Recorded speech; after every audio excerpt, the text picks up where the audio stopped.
Hi, in this lecture we are going to see how to export your LoadRunner Raw results to Influx database. I hope you have seen my previous video how to export the results to JSON file. If not, please click on the link in the description so that you can understand how the CLI tool works to export your raw results. So to work on Influx database, you have to install a few stuffs which are mandatory. First, you have to install your Influx database in your system. So just use this link, click on that link in the description to install the Influx database. There are two builds available. One is nightly and one is stable. So always download the stable build because nightly build in my system didn't work. So make sure you are downloading the right version and right build. And after installing Influx database, you have to install Chronograph. So Chronograph is another critical component where it will help you to visualize your data. By default, you cannot see the beautiful graphs and charts from the Influx database. But if you install Chronograph, you will get a beautiful UI. But optionally, you can also install Grafana and you have to make a connection in the Grafana data source. And of course, you need a LoadRunner package which has the LR Raw Results Exporter CLI tool, and you need your analysis results. So basically, if you go to your analysis, you will get your the default path, the temporary path where it will store your run results. And before you use this raw results exporter, make sure your Influx database is up and running. So in my system right now it is up and running in the port number 8086. So that's the default port Influx database will be using. So you have to invoke the command influxd.exe in the command line so that it will run, and then you can see the calls. So this is my influx d which is running, and now we are going to invoke the CLI command line for the LoadRunner exporter. So I'm going to clear my screen. Okay, and this is my command to export the raw results to the Influx database. So as you know, you have to change your directory to bin folder where you have installed the LoadRunner, and you have to invoke lr raw results exporter.exe, and you have to pass your source directory, and you have to pass the argument to_influx. If you want to export to JSON, you have to pass to_JSON. So before you hit enter, what I'm going to do is I'm going to keep two windows parallelly so that we can see what's going on in our Influx database whenever you are exporting the results. So just activate your command prompt where you have pasted the CLI tool for the LoadRunner and hit enter. So once you hit enter, you are noticing there are some calls being sent and received from the Influx database. So if you see the post query, and there is a parameter db and is equal to res underscore, and there is some unique identification.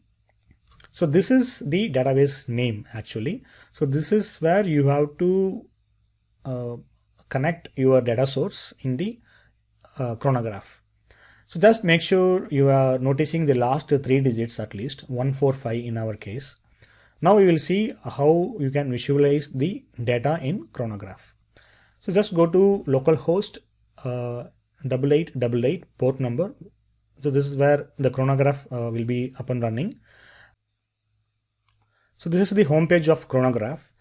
So I have not installed capacitor or telegraph because I don't need it.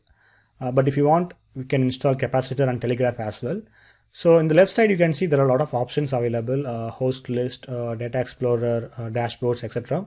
So first you have to make sure your data is present here or not.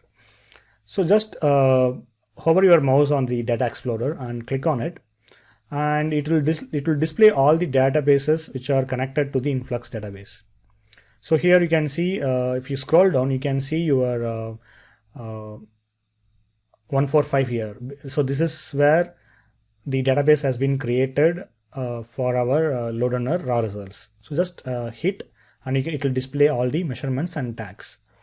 But we don't want to explore the data. We want to visualize our data. So if you want to visualize, you need to create a dashboard. So just click on dashboard, and right now I have created a couple dashboards. I'm going to delete these, and I'm going to create a new dashboard, and by default it will have nothing.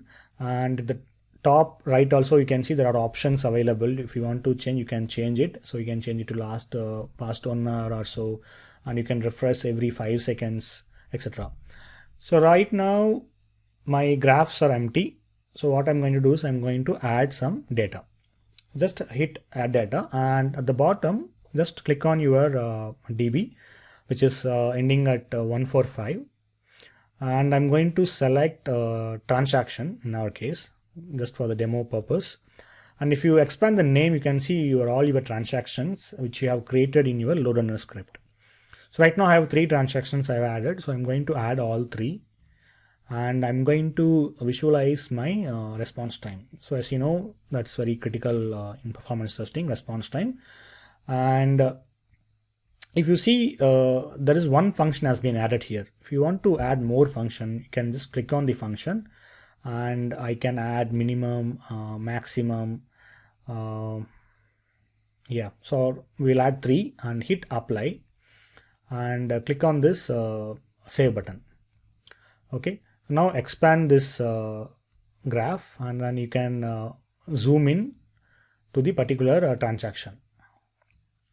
So I'm just zooming in, and the x-axis is the time, and the y-axis is the transaction mean response time. So if you just hover your mouse, you can see all the response time, minimum, mean, and maximum. And if you want to edit the graph, you can configure it. So in this case, this is our query, so you can edit it here. And if you want to visualize in other forms, like I want to visualize into table format, so what I can do is I can click on visualization, and here I can select the graph, stacked graph, or step plot graph, bar graph, etc. So if you want to visualize into table, just select table and hit this green color save button. So right now the data is been in a table format, so you can just scroll down to see your data in the right time. So you can change the duration here, past 15 minutes or so, and so these are the data for past 15 minutes. And you can see your connections in the configuration settings. If you just click on configuration, this is my connection.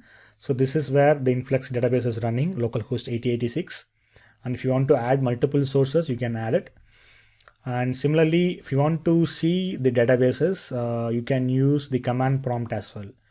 So just go to the directory where you have installed the Influx database, and just pass this influx.exe.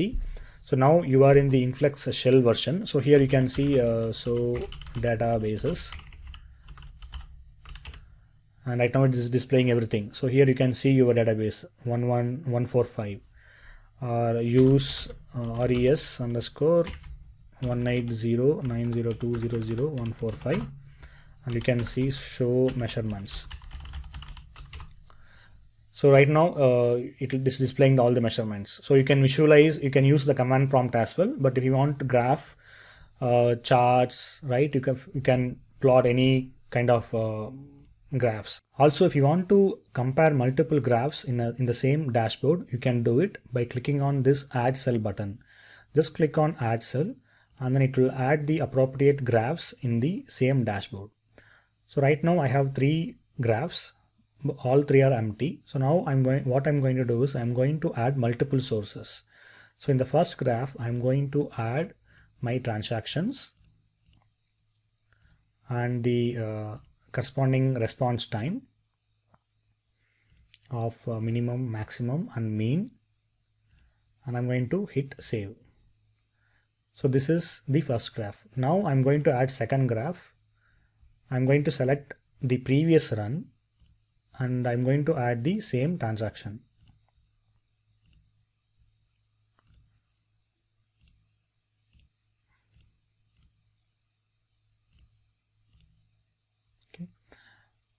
So here the same duration, but I'm going to change the timestamp here.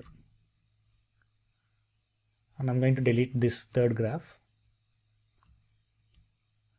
And by this, you can compare multiple graphs in the same dashboard. So there are a lot of flexibilities available in Influx database and chronograph. So that's it guys from my side. If you have any questions, please let me know in the comments. Otherwise, please feel free to watch my other videos on LoadRunner and subscribe to QA Insights. Thanks for listening. Have a great day.